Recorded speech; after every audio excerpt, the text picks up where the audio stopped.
Do you wonder why you still drag in the afternoon, need caffeine just to get through the day, and things like that when you're eating healthy? It starts to get confusing. You're thinking, I'm eating healthy, so why don't I feel energetic and strong and able to conquer the world? That's something that I see quite often in my clients.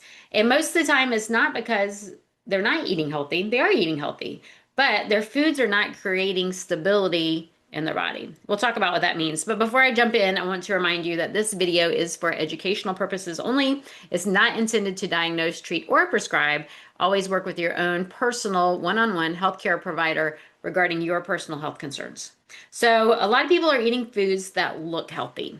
Smoothies in the morning, giant large salads, maybe a healthy veggie snack plate, and light meals. But none of these are bad. And if you follow me on Instagram or Facebook, you see I eat a lot of these same foods too. But just because it's considered a healthy food doesn't mean that A is right for you, doesn't mean that it is stable for your blood sugar or your energy levels or your nervous system or sustained nutrition. So I stalled on nervous system because that is the most common symptom I'm seeing in people is nervous system dysregulation. Your body knows where you are, but are you listening to it? Are you doing what your body needs? The body is constantly trying to maintain balance.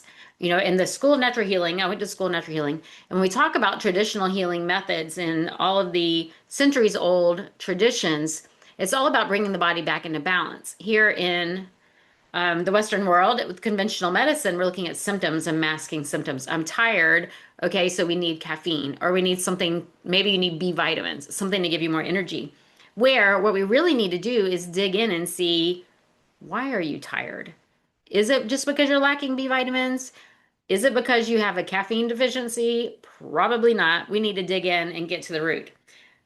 Are you eating enough calories? So if you're like me, so I'm in my 50s, most of us my age and older, maybe a little younger, have been taught since we were 8, 9, 10 years old, you need to eat less, exercise more. Don't overeat.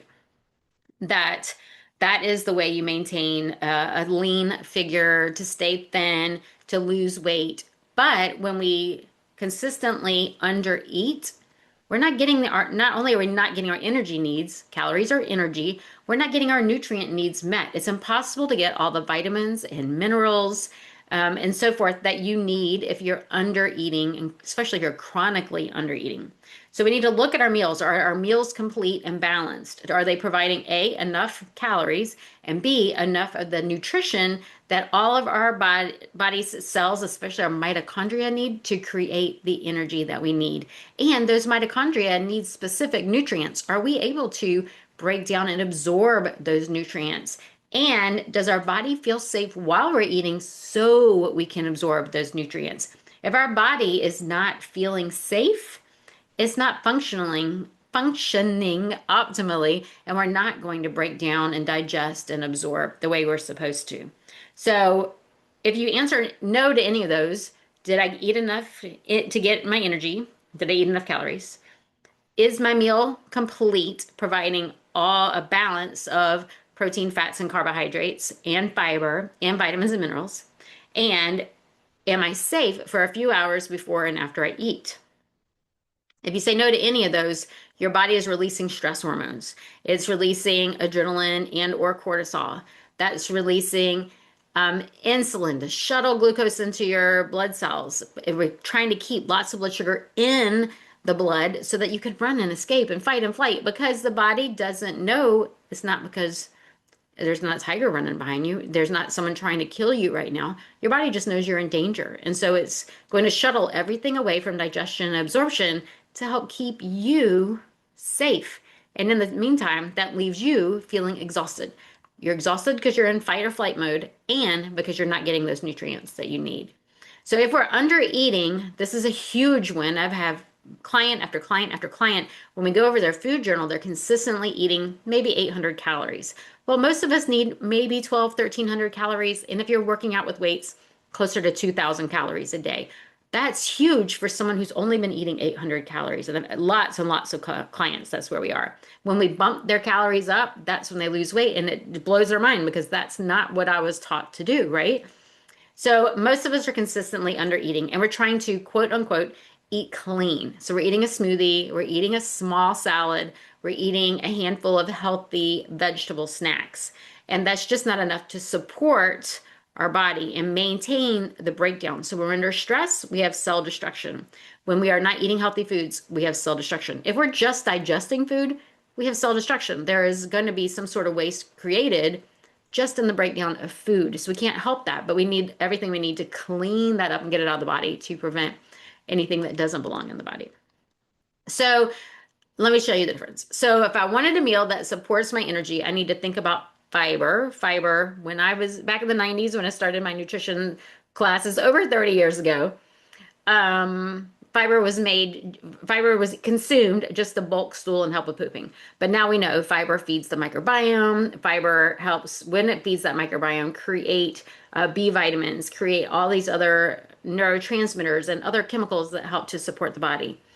We also need to make sure that our meal has enough energy to provide the amino acids. We say protein, but it's actually our body needs the different amino acids for all of the body's processes, for the liver to function optimally, for the mitochondria to create the energy, for so many different things. And then we need those healthy fats. And so when I say healthy fats, there's a thing about seed oils that you need to avoid seed oils, but flaxseed oil, I prefer it in ground flaxseed, but if you have flaxseed oil, not cooking with it, but putting in salad dressings, things like that, that is a healthy fat. But even better would be avocados, whole fat combined with fiber, with vitamins and minerals.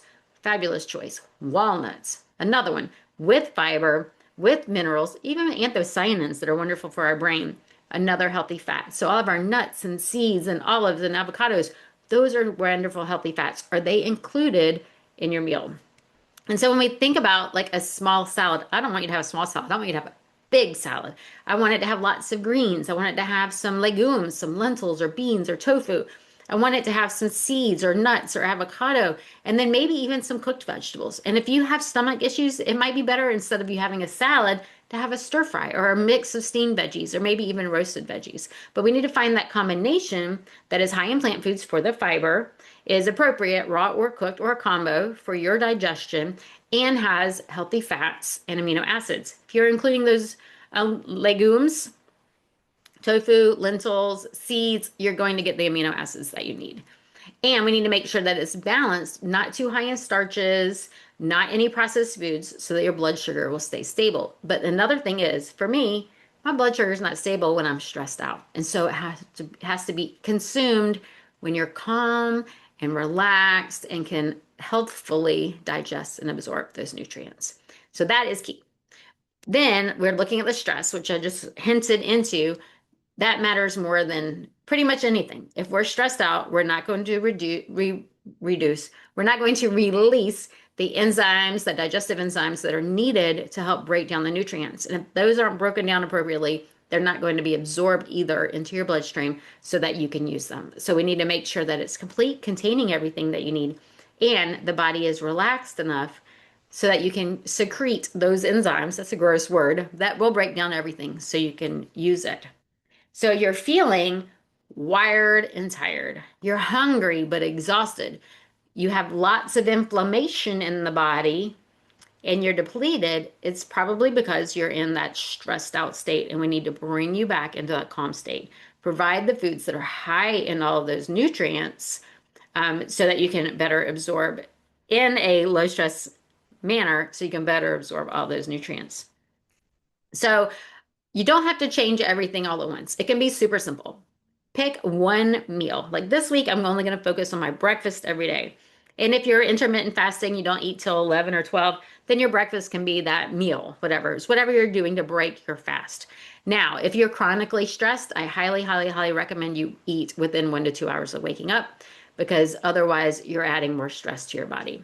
But all of you that are in the autoimmune circle, like I am not currently don't have antibodies, but if I go in a flare, if I have an EBV flare, something like that, then I will go back into increased antibodies. I have to maintain a breakfast earlier in the day.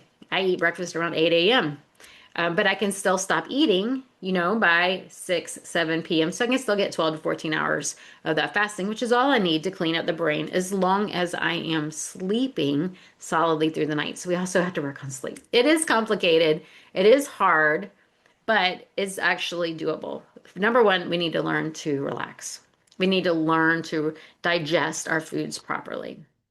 So fix one meal to focus on this week. For a lot of us, is whatever we're going to break our fast with. If it's going to be smoothies, make sure that smoothie contains all those nutrients. It has amino acids, it has a healthy fat, it has greens, and it has enough calories to sustain you for 4 or 5 hours. Because I want you to eat it, break your fast, but then not eat anything for 4 or 5 hours. So it needs to be filling enough to hold you, right?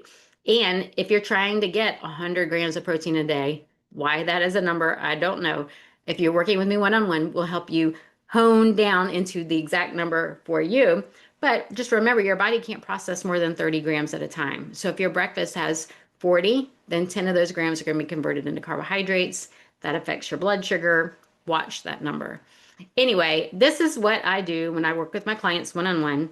I remind them nobody's perfect, right? If you're a Christian, Jesus was perfect, but I'm not perfect, right? We can't just try to be perfect. We need to do what fits with where you are now. What can we do right now to support the blood sugar, support your energy, and that fits in with you in your real life today? We need to first, let's hone in on one meal a day, and let's get that down so that you feel full and sustainable and feel energetic after that meal. Then the next week we'll go to the next meal and work from there. Anyway, I hope this helped you. Like and subscribe to my channel. Comment. I'd love to hear from you. You don't agree with me? I want to know that too. You know what? I learn from people as well. I'm not the all, I am not the expert in everything. Sometimes I do mess up because I'm not perfect. So tell me, call me out. I want to hear from you.